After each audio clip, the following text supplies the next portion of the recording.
Zingka pa dam na epeo hipaw patin kahin thang vae. Hallelujah. Amen. Pagkaya pai. Padzau sin. Ko mahot si Bible kidute nang hong sin nom chome na tiute. Patin va choila sa khom kita huli.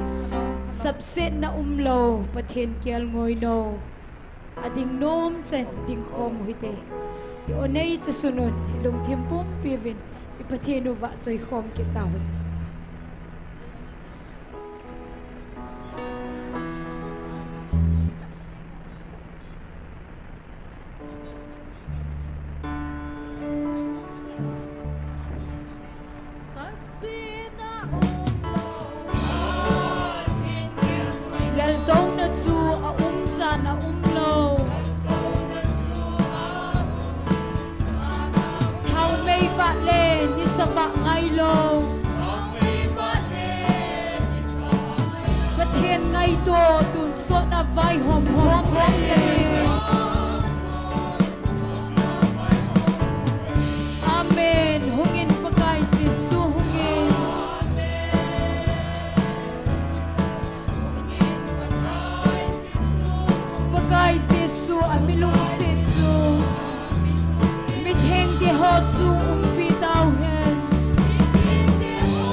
Hallelujah, amen.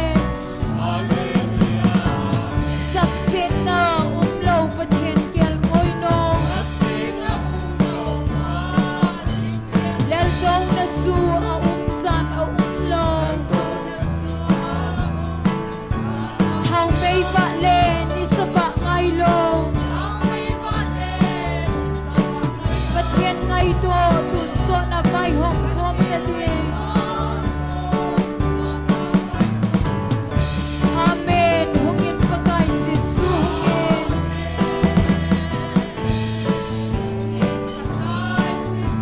Pagkay Jesu amilong Jesu. Bithin ti hotsu umpitaw hen. Hallelujah. Amen. Hallelujah. Amen. Pagkay thiêm cao hồn hà cao bất thiên xuân. Hin hung hung ding hot su avet sa e. Ngay sin hung loi ding kahitay. Itzi thu say do nit chan anun no mahin. Amen. Hungin pagkay Jesu hungin.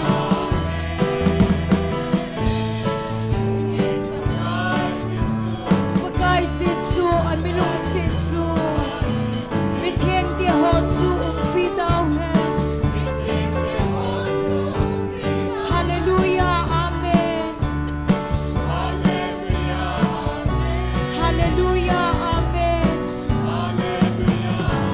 Aphat su hung hung loi ding na hitay. Chon phat lâu chun chon phat lâu bol sing hen. Mi thiêm ho chu thiêm sing o hen. Ana sing tao hen ka hung loi ding na hi. Amen. Hungin pagkay Jesu hungin.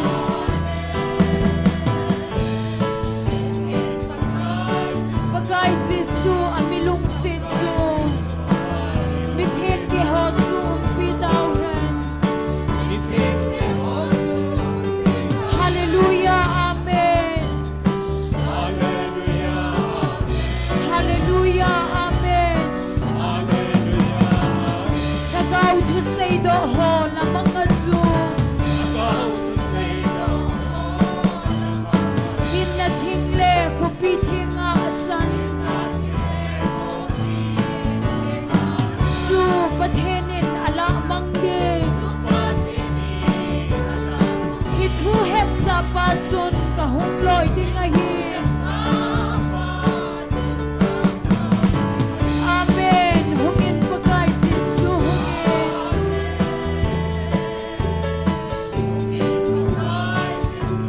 Pagkay Jesu amilong Jesu.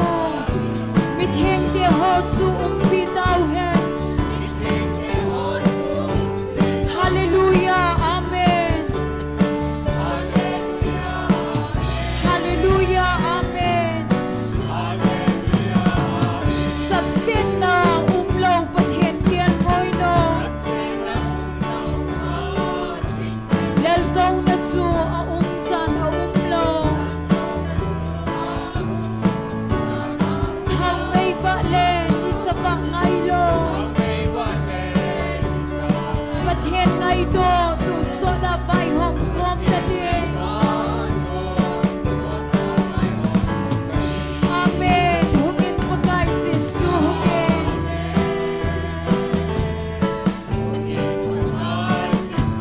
Pagkay Jesu amilong Jesu. Amen. Bithin ti hotsu umpitaw hen. Hallelujah. Amen. Hallelujah. Amen. Pagkay thiêm cao hồn hà cao bất thiên xuân. Hil hung hung ding hotsu avet sa e. Ngay sin hung loi ding kahitan. Itzi thu say do nit chan anun no mahin. Amen. Hungin pagkay Jesu hungin.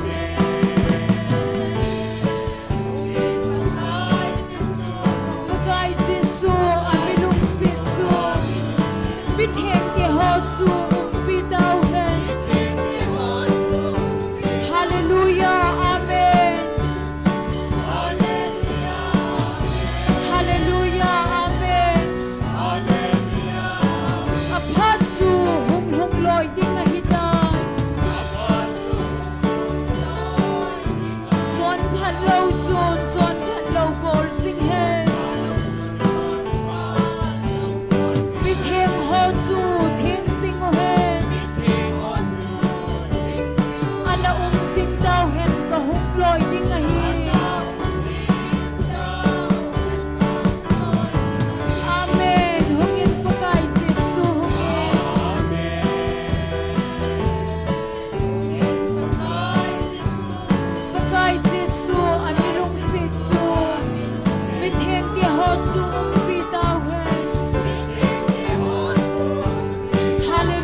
thu hết sa ba chun ka hung loi ding a hi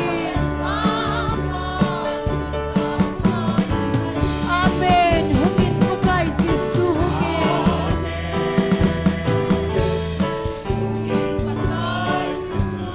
pakai Jesu amilung se chu mit hen ke ho chu pi dau hai hallelujah amen hallelujah amen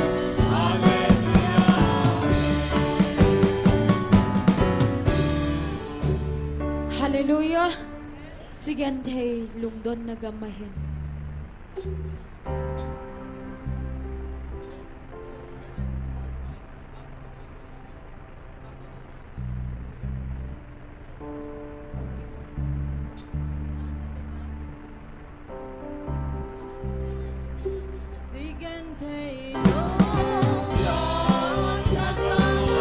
lungdon milhipumin ka nga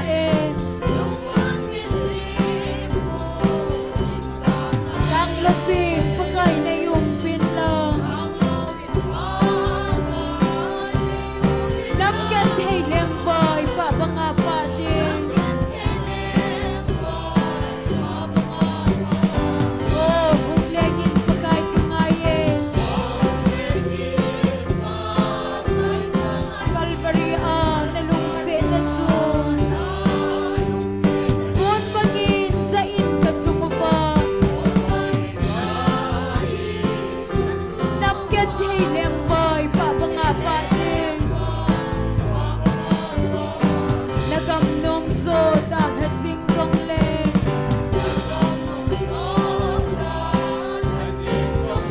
bongbong kate pagay ng taylong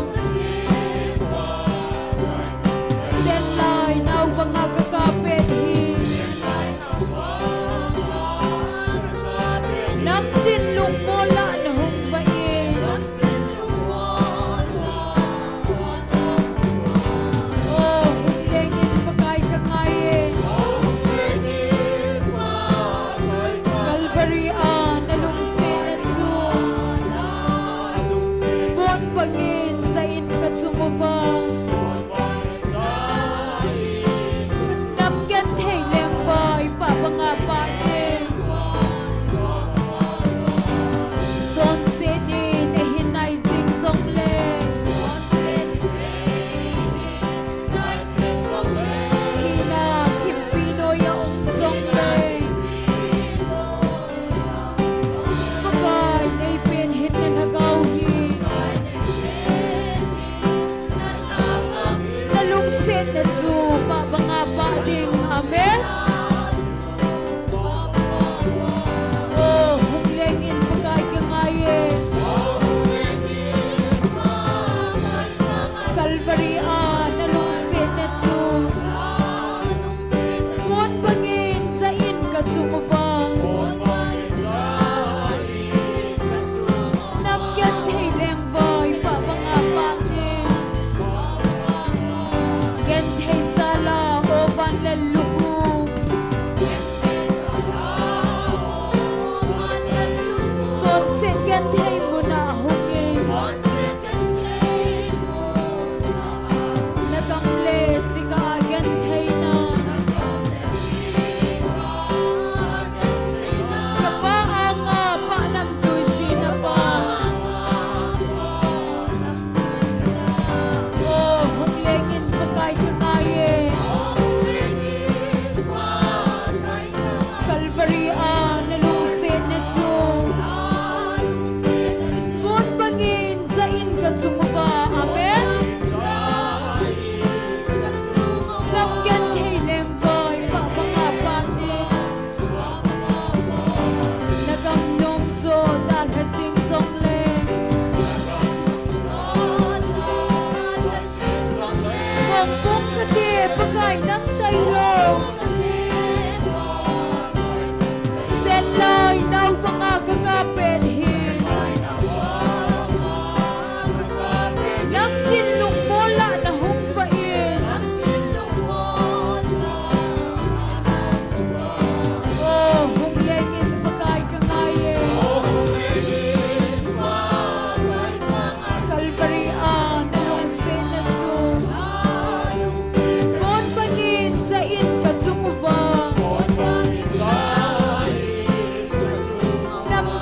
gen thei mu na ahongi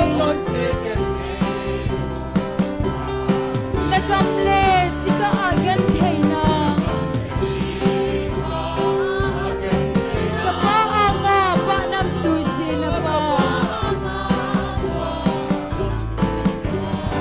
oh hung le ngin pakai ka ngaye Calvary nalung sin at su bon pagin sa in ka sumapa napyan kay lembay papangapa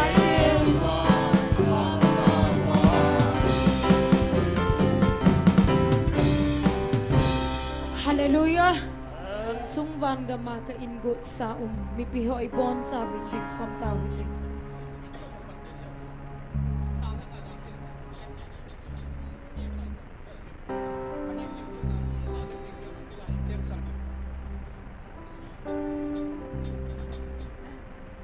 Chung van gama ka ingot sa anang ay din pagkait sita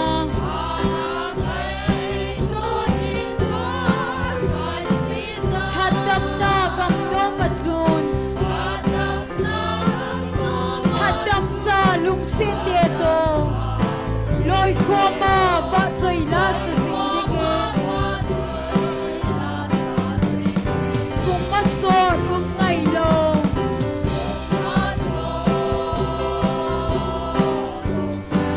Kipana kang matsun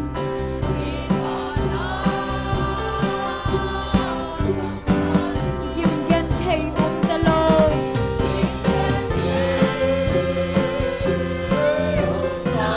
Sumunat sun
Chen khom na thiu lima Vet no vet ta lâu chăm na leng pa Maso nung ay lo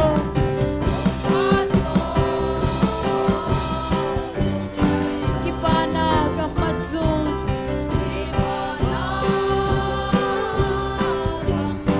Kimget hey talo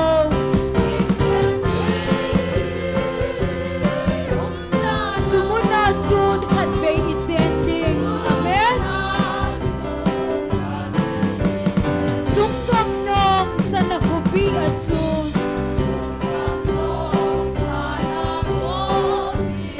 Milon heso gen thei talo Kipana la sa singding Sole na may so ta ding Nun nom singding chungam in nom achun Amen Kumaso nung ngailo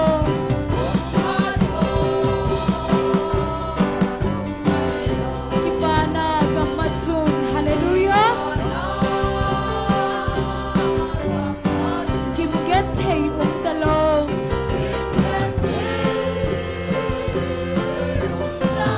Sumuna chun khat ve itending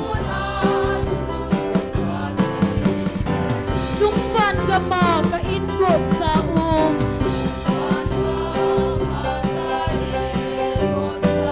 Anangay to din pagkait sita Hadam na gamno matsun Hadam sa lungsit eto Loy khoma va choy la sa singdingin Kumaso nung ngailo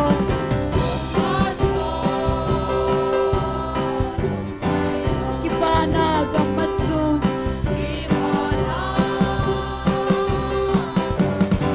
Kimgen hey talo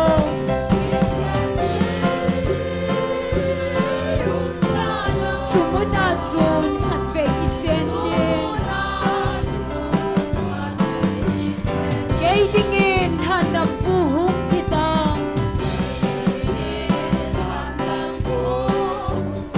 Kalhagaw hudo na dingsin Sindim na lay sinahin Sin na ko na peldo din Vangam nom hoy da cheng singdingin Amen Kumaso nung ngailo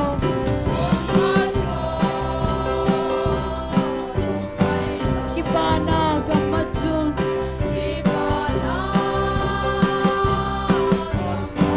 Kimgen hey talo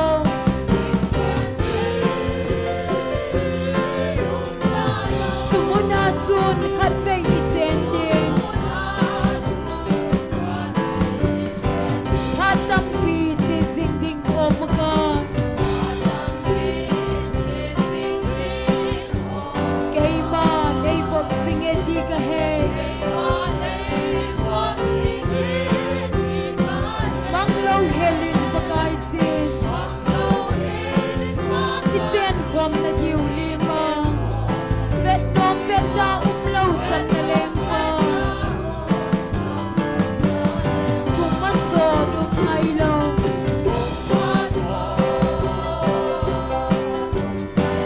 Kipana kamatsun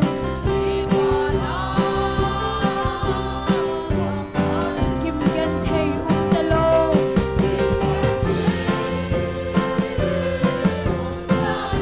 Sumuna chun khat ve itending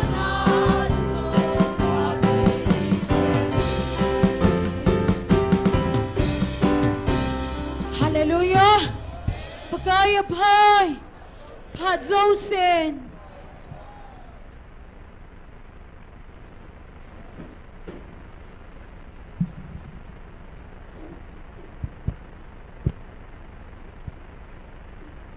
Pathinin damna phat pha phan hơi niku pha ai musa kinvin tunizang hagaw mei ti ko dingai ngan sinate ho hi in chukile Saturday first Saturday thasia si lehin tibukim lo ho tauna amanti ho zong pathinin tuni niku tuni program hi hutnia hung chi diu tuni program hi hutnia hung chi diu hi in amasapa hi pathin wa choi taunai naman dingu cheu phale pathin wa choi la sading hi nunga Jennifer